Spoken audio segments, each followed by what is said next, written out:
we want to talk about today is the pastor's role in fundraising. There are actually 6 things that I wanted to mention about the pastor's role that only the pastor can do. And the first one is to be a spiritual leader. It's the pastor's role in any fundraising effort to make sure that prayer is part of it. You are the person as pastor who is responsible for letting the people know that the money that comes in is really God's money and that He's the one that provides. Oftentimes your leaders will not think of this, but prayer is a fundamental and necessary part of any fundraising effort, and it's up to you to make sure that that's there. The second thing that a pastor needs to do, and to be very clear about, is that he is the example. People will look to what the pastor gives to determine what they give. Now, a pastor needs to be a giver, and there are some pastors who have problems with giving to their church because they say, after all, their salary comes from the church. But pastors need to be tithers no matter how they interpret it. We need to be people who put God first. Remember, there's a difference between tithes and offerings. The tithe is the part that we surrender to God, and we have to be people surrendered to God both in our finances and in our lives. And offerings are those parts of our giving where we have more control over where we give them. We need to be showing that we're using the authority that we have as individuals to affect the work of Jesus Christ. Sometimes it's good to give our offerings outside the church and let people know, or at least don't hide the fact that we do, so that people will know that we are being an example to the flock.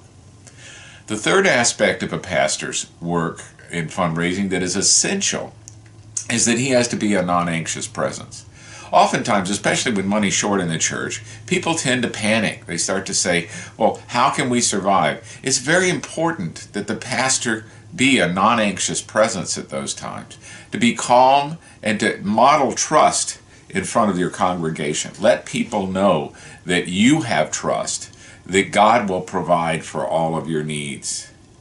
The other aspect, and this is brought up by Berkeley in his book, is that a pastor has to be the resident theologian.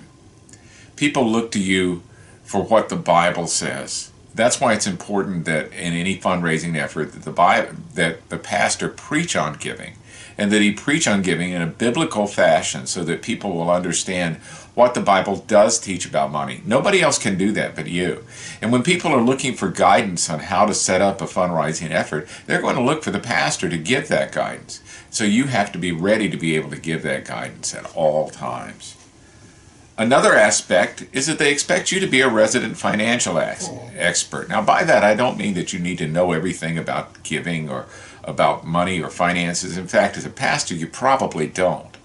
Oftentimes, pastors think they know more than they really do, and their lay people will know more about that.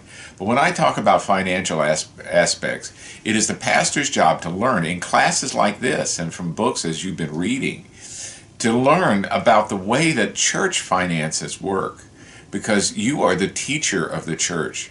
You have to teach people finances. You have to at least be able to point them in the direction where they can find financial advice that's solid. Another aspect that Berkeley brings up about the pastor's role in fundraising is that you are the ethicist and the arbiter of good taste. Some efforts for raising funds in the church are just tasteless. They're off base and they wind up turning off more people than they turn on. You as a pastor have to show wisdom in what you allow and what you don't. You are called upon to advise the congregational leaders on matters that are not strictly legal or biblical, but are just a matter of good taste. You are the one that's going to be able to set what is allowable or not allowable in the church, and you need to be able to answer those questions. Another aspect that Berkeley brings up is the pastor is the vision caster of the church. The pastor is like the lookout on a ship. His job is to be far-sighted, to see what the whole picture is, and to be able to convey that whole picture to the congregation. That's why you're in the pulpit. That's what you're supposed to be doing in the pulpit. Not only in the pulpit, but in your meetings with your officers, with your meetings with individual. You are painting a vision picture of what the church can be and ought to be. People will give according to the vision that you set up.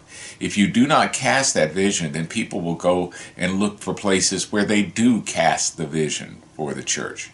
Don't be ashamed at every opportunity to cast a vision. You don't have to talk about money at every opportunity, but you have to talk about vision at each and every opportunity that you are allowed to do so. So you need to be a spiritual leader.